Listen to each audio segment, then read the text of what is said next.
So we're going to do something a bit different, hopefully entertain you and provoke you and make you think a little bit.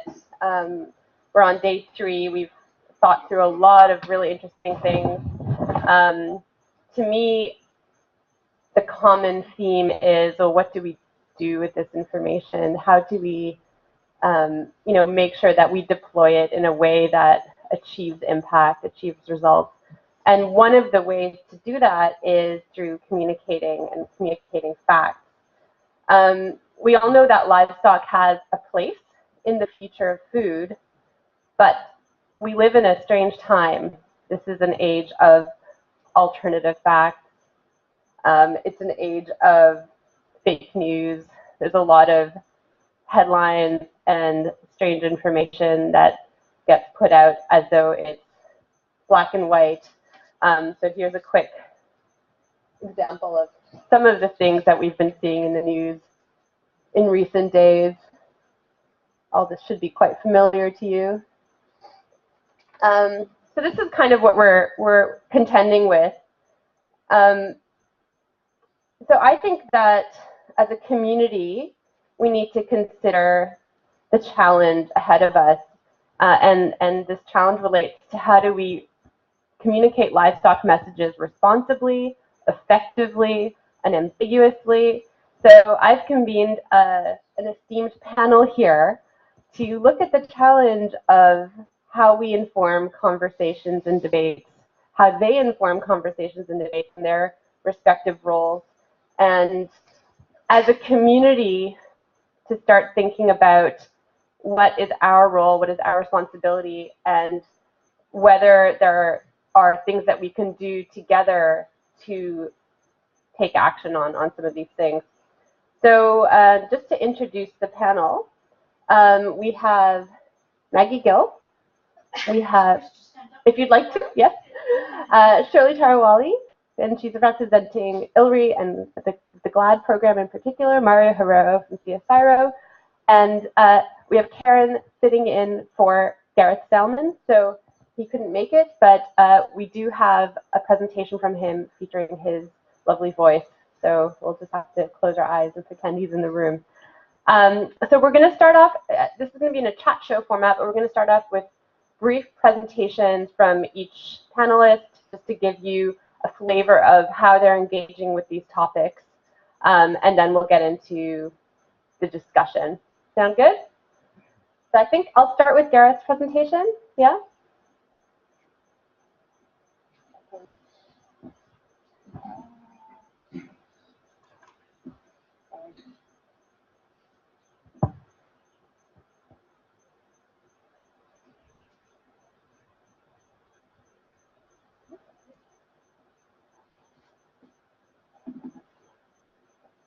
All right, so hopefully we can hear. Hello, everyone.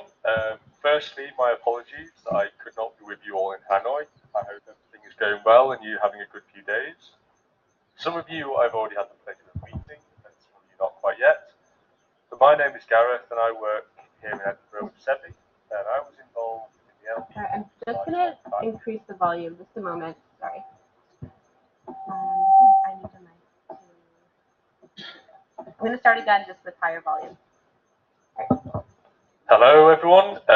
Firstly, my apologies that I could not be with you all in Hanoi. I hope everything is going well and you're having a good few days. Some of you I've already had the pleasure of meeting, and some of you not quite yet. But my name is Gareth, and I work here in Edinburgh with SEBI, and I was involved in the LD4D Livestock Fact Check project. Now, we can recognise that livestock production is a contentious topic of discussion. And these discussions often involve facts about livestock, and many of these such facts have become common knowledge and are used and passed around without recognition of their original origin or their provenance. And when this happens, the context of their original origin or even the methods for calculation are forgotten, and assumptions and caveats that were really important for the first formulation of the idea are missed or are not recognized. And then the discussions around livestock and the facts that are used are then communicated to broader audiences and lead to the formation of perceptions and opinions and ultimately decisions relating to livestock production. And this can vary from anything from a member of the public reading an article about livestock to a government official steering livestock policy.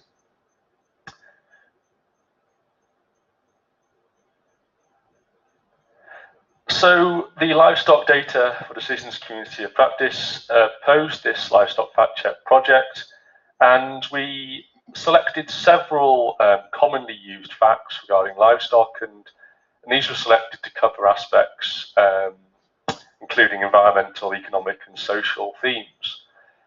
And the objective of this project was to make sure that discussions and decisions around livestock are well informed, facts are used appropriately, interpreted appropriately, and the gaps in knowledge and assumptions and the caveats behind these facts are remembered and recognised, so that opinions and perceptions that are using facts are well founded and have accurate evidence.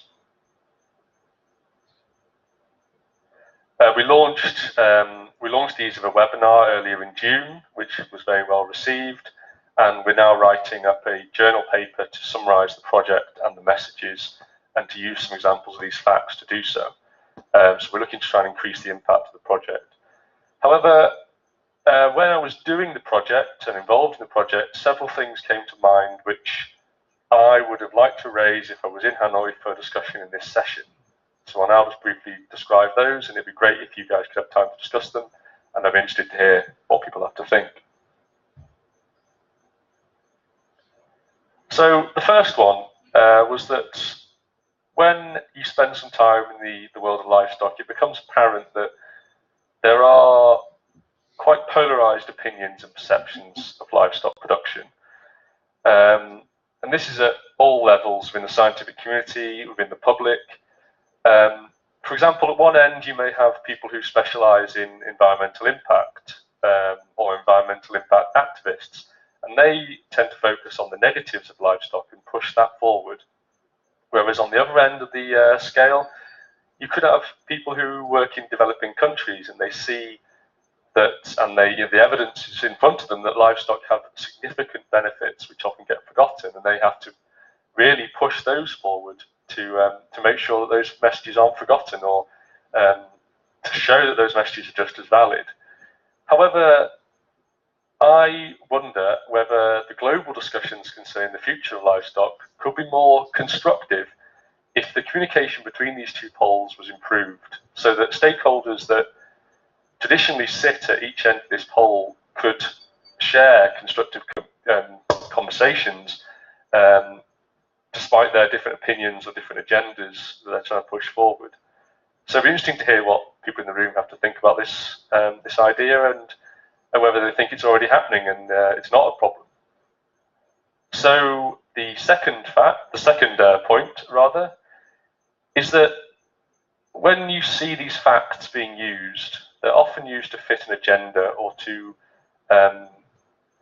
for persuasion or to help form a point. So you see them in the introduction to presentations, you see them in the media trying to sway opinions and change behaviours. And what came to my mind when I was reading about this and reading articles is, if someone has a powerful message they want to make and they need to try and make that message to encourage change, can it be forgiven to be selective in the information that you use and the information that you communicate? So for instance, if we consider in the developed world, it could be said that we eat a high quantity per capita of meat and that we could eat less. We could just get just enough nutrition from eating less meat. And that would have supposed health benefits and benefits to reduced environmental impact. Now, if someone is trying to make that and trying to make that point and encourage change, is it okay to not tell the full story, to not bring up the benefits of livestock, but to focus on the negatives? And the opposite way around could also be considered. If you're trying to push forward the the benefits of livestock? Is it okay to not mention the negatives? If you are trying to make a very clear point to maybe a non-specialist audience, now I don't know the right and wrong answer to that, but I just wonder what people would think and where the discussion would go with that point. And then lastly, within the community, there has been discussion about the recalculation of some of these facts that we've investigated. My question would be, how much effort is it worth putting into the recalculation of these facts? And I think it depends largely on what they're used for. If a fact is just about knowing that something is a big number or a small number, would efforts and resource to make a recalculation to change the number quite insignificantly, would that be a good investment of time and resource? Is an order of magnitude enough to base an opinion or an action on? So yes, I will leave you to your discussion with some of these points that I've raised, and I look forward to listening to the recording of the session to see how it went. Because currently I will be tucked up in my bed in Edinburgh, so I will watch the recording. Thank you very much.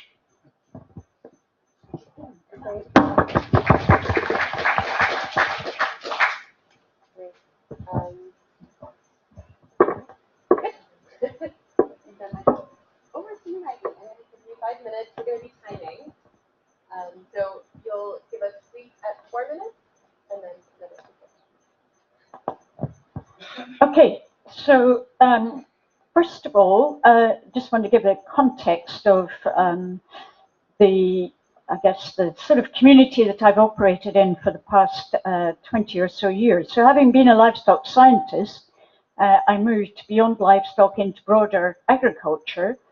And one of the things, and I was also involved for 5 years in advising the Scottish Government, and one of the things I learned in that was the differences in different parts of the UK, for example, in terms of the importance of livestock. So I used to go down to England, and I would find that there livestock were not so important, and I would be seen as promoting livestock.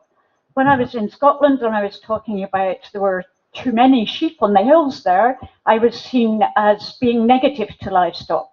I say that to emphasize the heterogeneity of how livestock are perceived depending on the different sorts of agriculture, and the lessons that one can learn from that, and the fact that we need to recognize positioning in relation to that. So that was basically context. So I've got sort of 3 messages from this bit. And the first one is about, and we were told to be controversial. So on this one, having been outside the livestock sector, only recently come back to being in largely livestock audiences, I would like to just question whether having something that is predominantly livestock and a commodity approach is a good way to go or not. Is it good having livestock for decisions, data for decisions on its own? Because a lot of the farmers that we're thinking about are mixed farming. So in terms of how we have this debate, has the fact that there has been a polarization and a commodity approach led to putting livestock out on a limb? And could that have been avoided? So that's one point about that. The second point, we talked quite a lot about complexity over the last few days.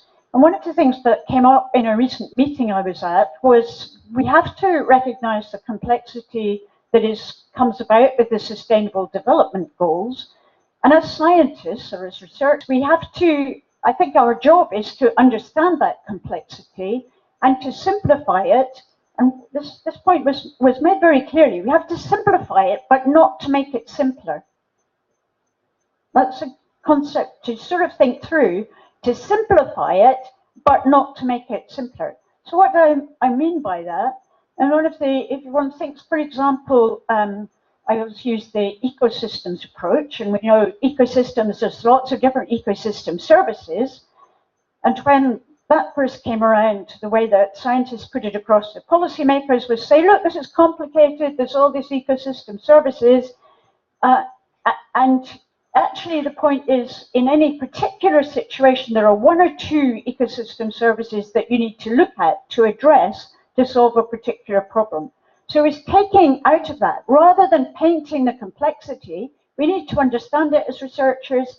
We need to then prioritize the points out of that and put them across simply without saying this is simple. Well, how can we put it? So in other words, to make it simple, not to make it simpler. It's complicated to get across, but our job is to highlight some key points, right, out of that, and just the key points, and not try and always say this is complex and put absolutely everything in every time.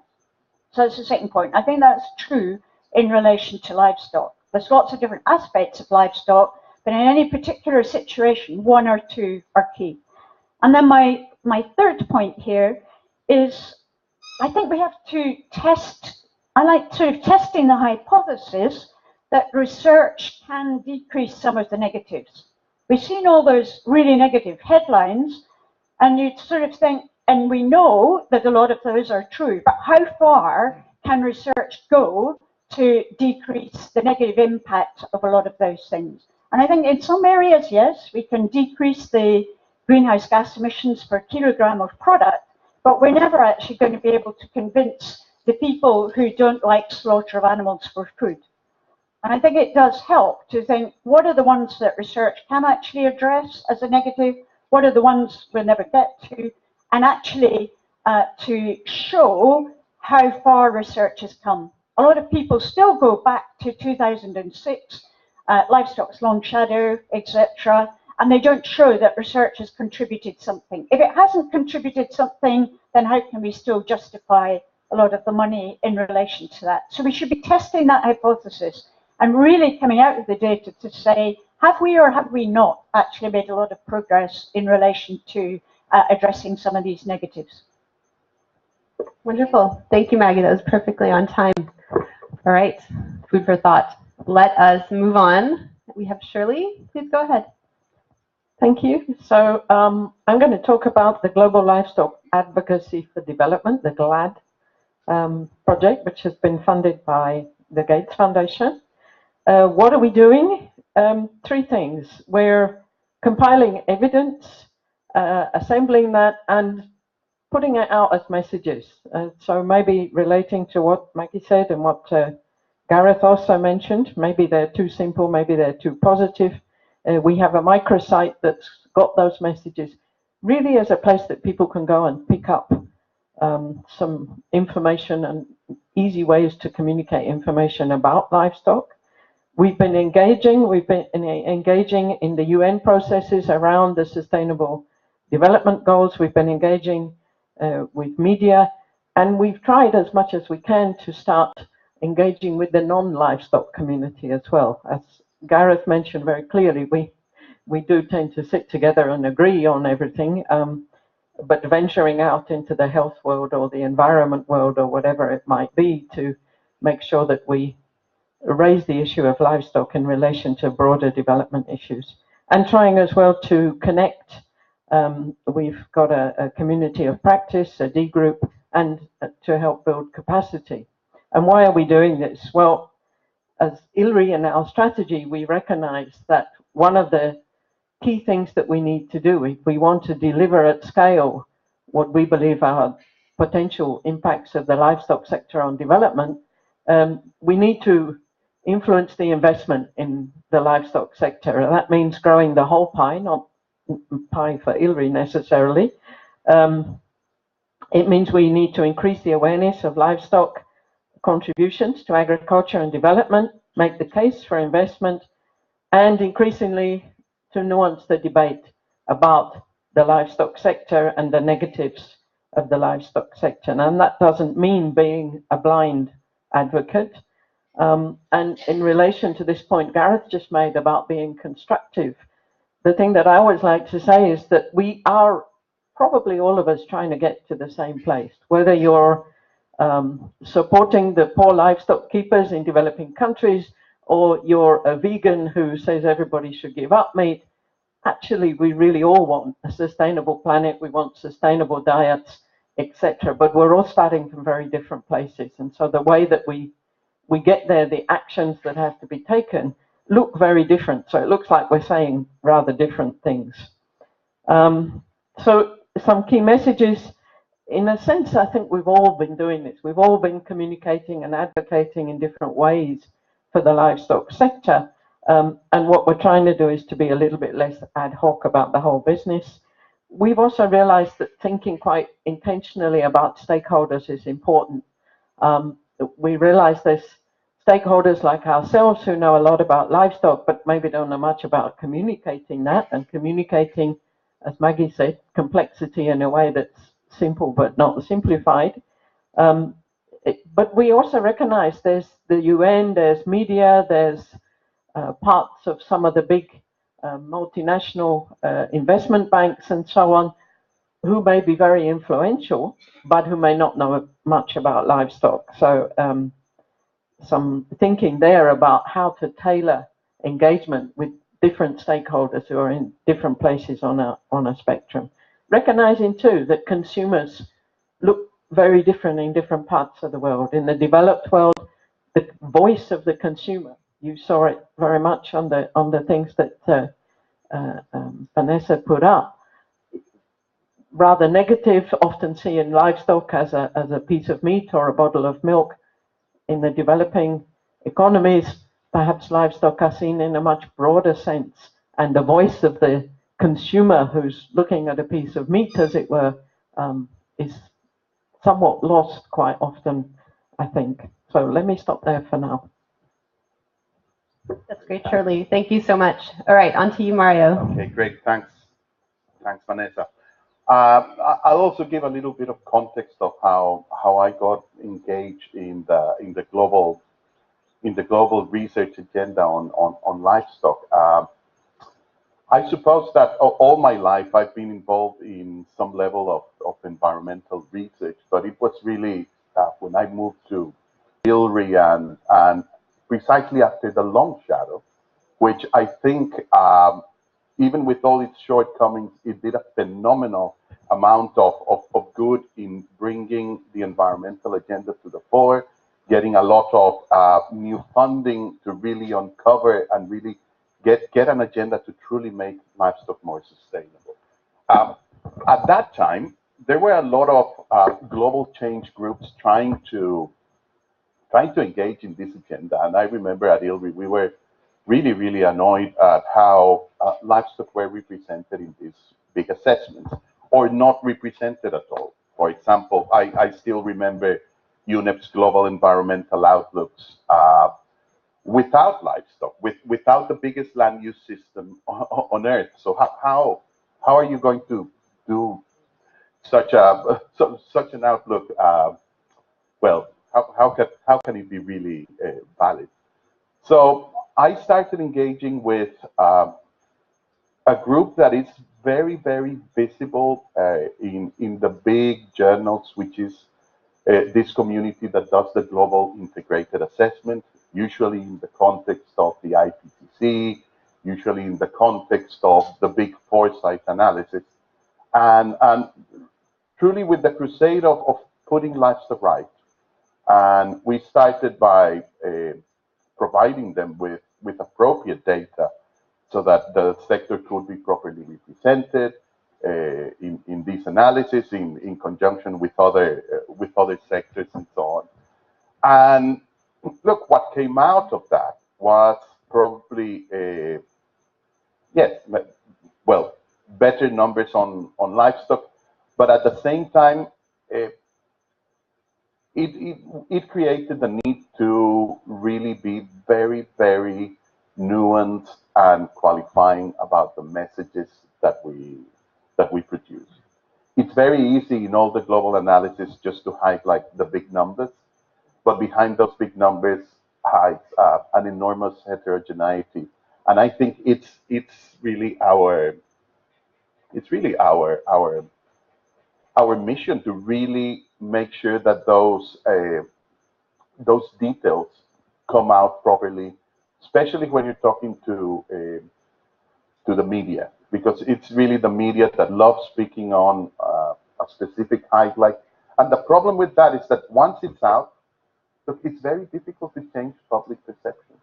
So I want to say that these concerns are solved because I think that the days where scientists, especially livestock scientists, were passive, were totally passive and expecting that somebody else would actually communicate the science effectively, are long gone. I think that we now all need a little bit of training and a little bit of to be careful, and we on how we put these messages out, and especially a community like this should really be very cognizant of the numbers that are out there and how to present them to different audiences. This is, I'm not coming from an advocacy perspective because I'm not a livestock advocate. I really think that that we need to be true, honest brokers, and this is partly recognizing the instances where livestock are really well, not the best solution to feed the world and are culprits of several environmental problems and so on. And the quicker that we acknowledge these things in specific places, the quicker this becomes a research agendas that are fundable to be solved and so on. So I think that we really need to make sure that we that we do that. One last thing. I think that one of the critical impacts of the work that we do is also to change public perception, and this is something that's probably not very well picked in the kinds of impact statements or impact pathways that we tend to engage with in a specific project. And I think that when you're working at the global level, this public perception element, sending messages to the media, becomes something really, really important. Great, thank you. Just hold on to the microphone there. So I'm going to start with a round of questions. So Karen's going to join for the Q&A. She's not giving a presentation. Okay, great. So we've heard different viewpoints. Obviously, it sounds like we're all working towards the same goal. Perhaps different approaches, different philosophies, different experiences, different frustrations going towards those goals. We heard Mario say he doesn't do advocacy. Shirley works for an advocacy project. So I might start with that difference. You know, as a scientist and a researcher, how do you choose, or when do you choose to move into advocacy, or when do you prefer to try to present, you know, a so-called objective or what you called an honest broker kind of viewpoint? And what are the advantages and trade-offs of these different approaches? When you're advocating, I guess it's more values-driven. So I'm just wondering how you've chosen your own strategies for, or your institutional strategies for engagement. Shirley. Thanks, Vanessa. Yeah, we're not so much doing advocacy in some ways as providing tools so that other people can do that. So we do try in that sense to retain that objectivity.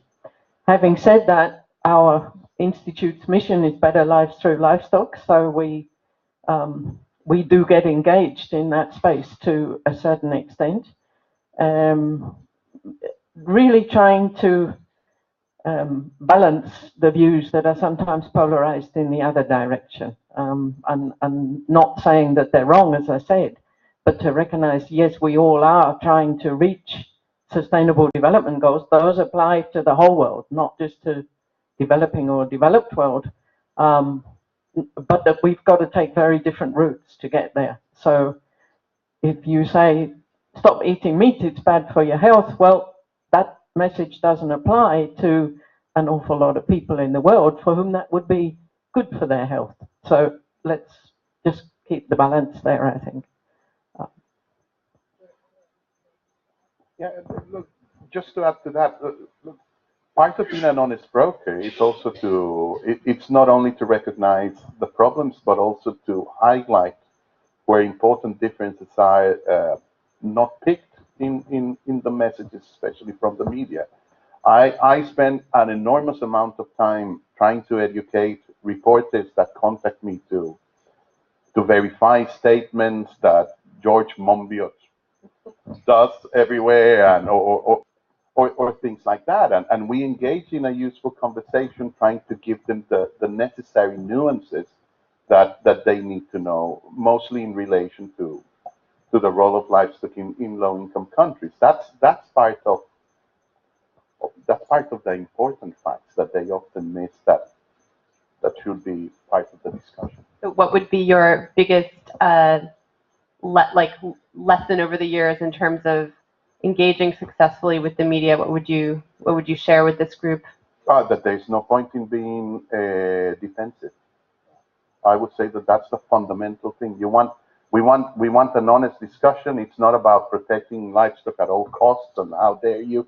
No, it's really just to be stick to the facts, stick to what we know, and really engage in a conversation also to try to understand the other person's point of view. Yeah, please. I'll give you just two examples there where we've engaged with the media. One was actually in relation to the George Monbiot article, where we then got our DG to write a counter article, and within less than 24 hours we had over 400 comments on that. So many of which, or not many, but a number of which were saying, oh, well, you would say that because you're paid by the livestock industry. So we tried to correct that and got another 600 comments or something. But so engaging in a defensive way, as it were, is, as Mario says, not a good idea. From experience, it takes a huge lot of time and energy and effort. So if you're going to do that, you've got to think carefully. This is actually something we can't miss.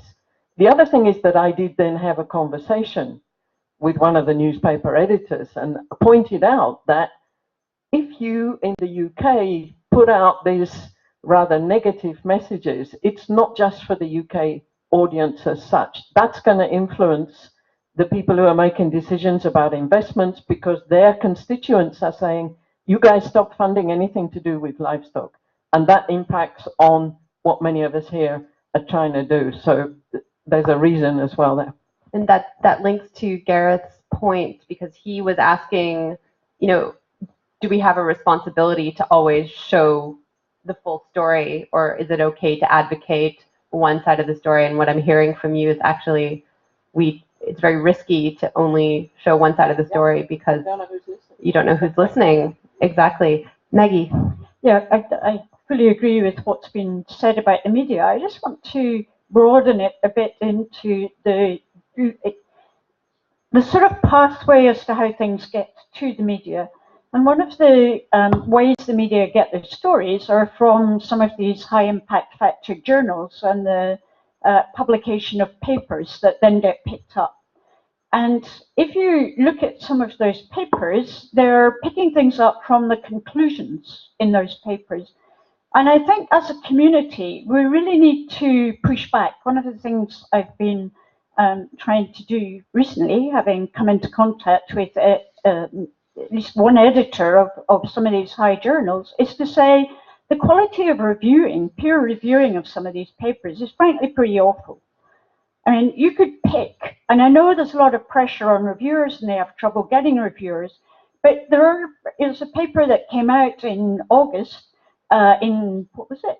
Nature, Science, in Science, by a very respected UK academic, where you could pick holes in it easily, that the conclusions were not supported by the evidence in the paper, particularly in relation to where the conclusion was that meat, livestock products, and I think it was meat was bad for your health. And the only evidence in the paper was the sort of the systematic review of the fact that red meat and processed meat are bad for your health. And that was extrapolated in the conclusions to meat is bad for your health. To me, that is really scandalous that a high-impact fact-check journal accepts that.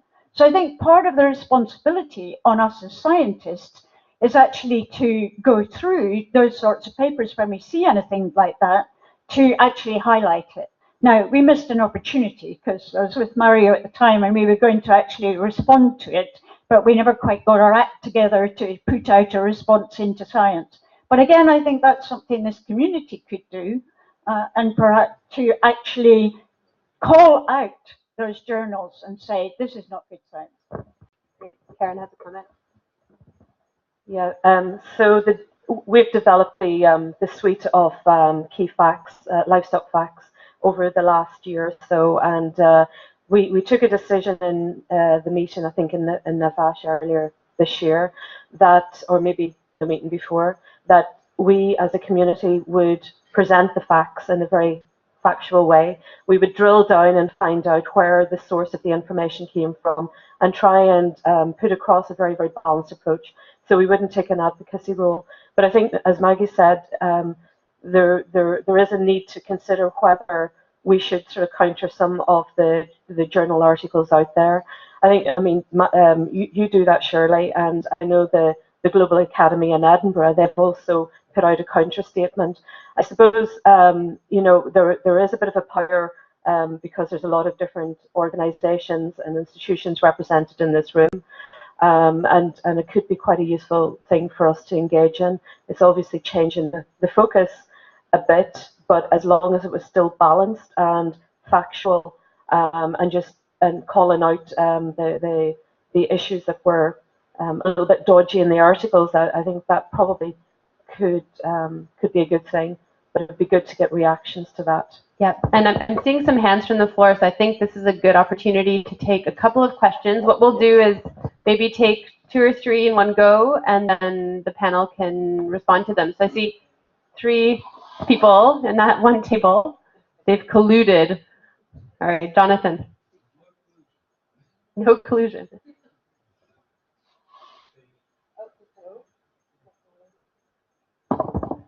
The things you've highlighted are very powerful narratives that are coming from a certain sector in developed countries. So you've mentioned Monbiot, who's incredibly powerful in these debates. And Mario's raised the issue about not being defensive. And my question is, what kind of narrative do we present back? And it's got to be quite coherent. One of the things for me that is kind of an obvious statement is that a vast majority of the population in the world are actually either vegan or vegetarian, not through choice. But livestock play quite an important role in their livelihoods. And actually putting that out as a statement is quite important. Many people consume lots of livestock because it's cheap. Is that necessarily a good thing or a bad thing? We've got something wrong with the food system in that kind of structure. And going back to Shirley's point, I don't think those statements up on the board are actually necessarily consumer driven. I think they're driven by very powerful narratives coming from certain parts of society. Come mainstream, and then people start to sort of follow them. If we want to kind of front up to it, I think we have to have a similarly powerful narrative which actually seems reasonable and actually moves us forward. We'll just take 1 or 2 more comments, and then we can respond as a whole. Is that okay? Andy. Thank you, and thank you for the well, to Gareth for his presentation, and also to the panel. I wanted to refer back to a point that Shirley made earlier on in the discussion. I'm not sure that I'm going to be able to articulate this well, but I'll try. You said something, Shirley, about keeping the balance between the needs of LMICs and the developed world, I think, and the needs are clearly different. And I just wonder, sort of playing devil's advocate, really, whether we're getting a bit too exercised about this, really. And what we're seeing is really an evolution in the needs of the human population for livestock as it develops over a time frame of several hundred years, really. And so what we're seeing in the most developed countries is a realization that we are consuming possibly too much of this, if I put it this way, high quality food, which is actually having a negative impact on our health. Whereas the needs in the lower and middle income countries are very different, because by and large their nutritional status is much poorer. And so I suppose what I'm saying is let's not get too excited about it. Let's just let it work through the process over that timescale. Thank you. So we'll take one more from that table, and then the panel can respond. Brian. Thank you very much, and interesting comments that came from the panel.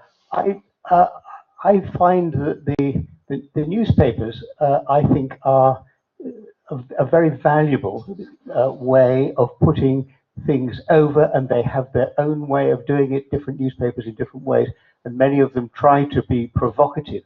I actually think that's a good thing. Today there's a lovely one in the Times today, which is picked up. It's headlined "Dog Theory Puts Cats Among the Pigeons." It comes from a paper that's just come out, Canine Cognition in a Comparative Context, which says that all these ideas that dogs as man's best friend were the bright ones. In fact, cats and pigeons could be, and it's what raises a wonderful little bit of stimulation in number one, connecting the general public to science, and number two, sort of setting the mind going. So I think it's excellent. Number two, I feel that everybody in this room who is in a science should be, the comment of the panel should be open-minded and should be looking to put livestock in this broader developmental context. I almost think it's a responsibility. And my last point is that no one has mentioned TED Talks. The TED Talks as a method of communication. And I don't know whether ILRI has ever had a TED Talk, but I mean, Alan Savory, who did this incredible, I don't necessarily agree with the things that Alan Savory advocates, but my goodness, that had such a huge impact. And when Bill Gates released the mosquitoes while talking about malaria, which of course weren't malaria infected, I mean, it had an amazing impact. So people to think about the way that the scientists can put over some of these things in a much more developmental context, I think is something worth considering. Thank you, Brian. Who would like to respond? I'd like to just make a comment to what Jonathan said. Look, I agree with you that we need to have a vision and a narrative, but I think that the narrative will be way more powerful if we don't do it just as livestock sector specialists. The narrative will be really powerful if we really engage with the rest of the food system and participate more actively in the big fora working on food systems. It always amazes me, for example, in the IPCC work. I'm probably one of two livestock scientists, and look, we need just more representation. In all the foresight work that the environmental community, look, when we did the SSP analysis, I was the only livestock scientist. The Lancet commissioned one livestock scientist, and look, it's time for us to really start getting our way into those fora, because that's where we can actually play a much bigger role in articulating a more balanced, well, livestock narrative. Thanks. I think give Maggie a chance, and then Shirley. Yep. Okay, just to respond to Jonathan's point, I think just like with impact pathways and understanding stakeholder viewpoints, I think it pays to sort of take time and understand who the readers of The Guardian and The Times and all these other ones actually are. And a lot of them are people, although they're read overseas, they're also largely for the UK public, a lot of that. And the UK public right now is anti-aid. So they don't believe that they're not obviously in total, but the sort of dominance of it, knowing how much time Alan Torrevey spends in responding to press stuff in the UK, which is anti the aid programme and everything does. So while I take the point, Jonathan, I don't think actually raising the issue of aid and poor people in developing countries sort of is going to resonate with the readers of those papers. So I agree we need to stop and think about and have a narrative, but I don't think that's the narrative to counter George Monbiot on. So, but that is perhaps something worthy of discussion here as to alternative sort of narratives, because I think there are other ones rather than just the one we come up with about people not eating enough meat and needing meat, which leads me on to Andy's point about evolution of diet. And recently, having had to listen to a evangelical about non-livestock meats, so in other words, plant meats or artificial meat, and actually even the chief scientific advisor of DEFRA in the UK was promoting artificial meat for 2050, and interestingly, the sort of artificial protein, and his vision was that this would be produced in the Middle East using desalinated water, seawater, and renewable energy from the sun, which seemed a rather infeasible vision. But the point about that is, I think there is something there to play on. Humans have evolved with the sort of diet that we currently have.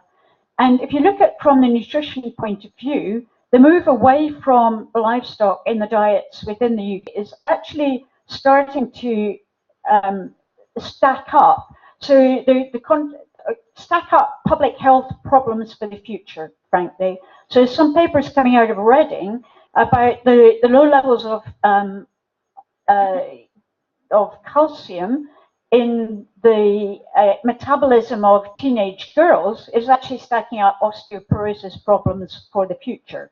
You can link that through to decreased milk, etc. I don't want to go into that, but there are some very interesting arguments, and the way to, for me, a narrative then becomes about, we have evolved in relation to the sort of nutrients that we currently take in. That's not to say that you can't survive. Obviously you can on a vegetarian diet or a vegan diet, whatever else, if you have access to a sufficiently wide range of feed choices at an affordable price that you can do it. But it's coming into it from that sort of nutrition point of view and the public health point of view. And if you want to influence government, it's about, if you don't really look at this now, in 20 years' time, public health, when climate change starts to really kick in and affect economies, if at the same time you're going to have huge public health problems associated with deficiencies in nutrition at this point that are happening now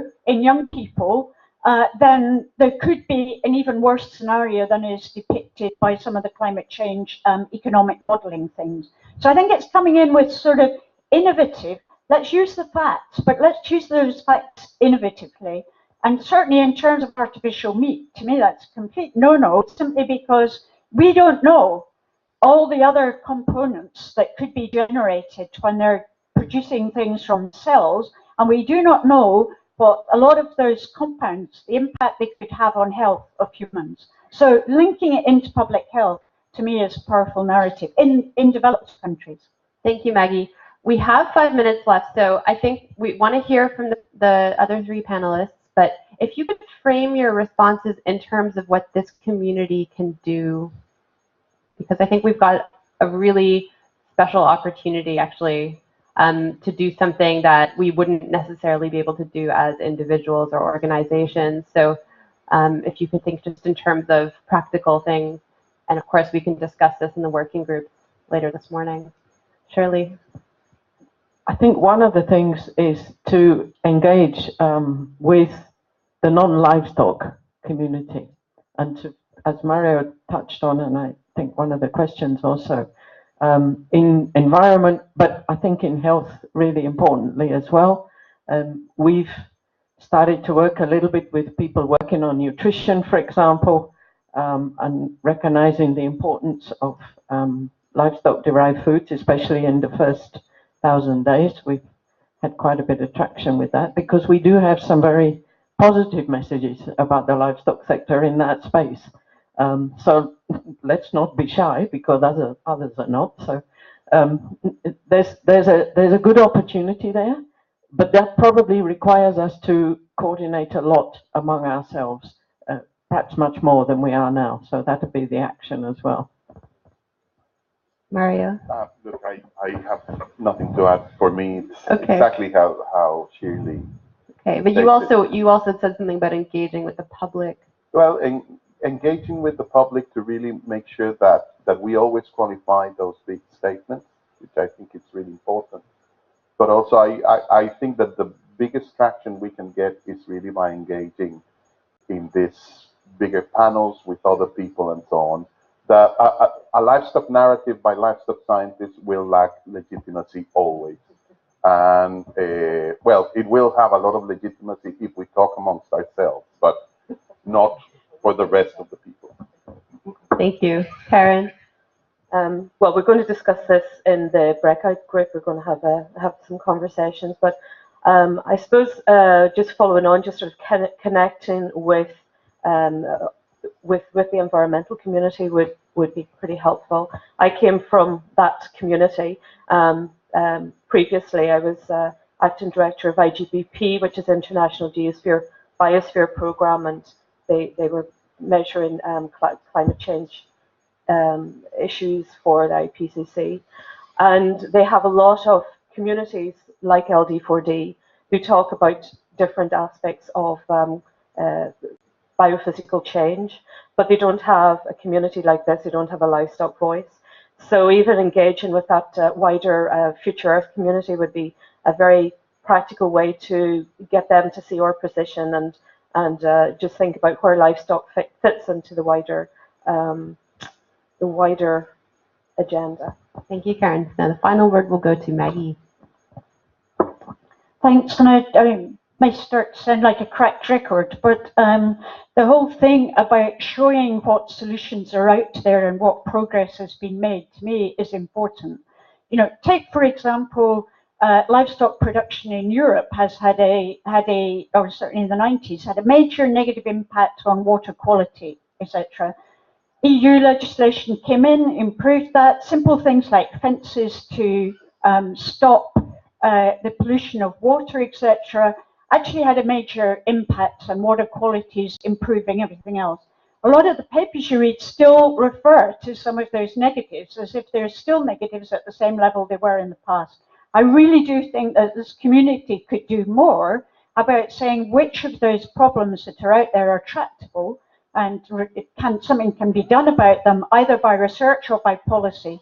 And if you look through Google Scholar to try and find papers about what policies are there, what policies are sort of referred to in the scientific literature, to me there's a lack of papers on that, and the more that we can show. So for example, AMR and use of antibiotics as prophylactic or to help growth in the livestock community, you know, Denmark's banned that since 1996, I believe. Hasn't had much impact, but at least you're still getting it out there that this must be a bad thing. There is evidence out there in relation to some of these things where policies have had impacts or not. And to me, we should be producing more evidence in relation to that. Go back to the evidence, go back to actually where we have data and show the solutions, not just the diagnosis of yet more problems. And that might be an action point for the fact check working group, is to maybe dig into some of the positive examples of change and progress. Okay, we're going to wrap up. I think we could probably go another half day on this topic, but it's been really great. Thank you all very much for your thoughts and ideas and inspirations. Later this morning, we're going to break off into working groups, including a livestock fact check working group, to discuss maybe also some of the points that Gareth brought up about next steps. We're going to have a communications working group. Depending on interest, we may or may not merge them. If there's enough people who are interested in both, we might see about that. But yeah, there's lots of potential for joined up action. We really look forward to hearing from you in those working group discussions. Thank you all so much. Round of applause. Great, and thanks to Vanessa for convening that session. We're going to break for coffee. We're going to resume at 10:30, so you have a leisurely coffee break. There's a buggy outside for those who need to go and check out at reception, to go up to reception. So if you still to check out, now's a good time to do it, and we resume at 10:30.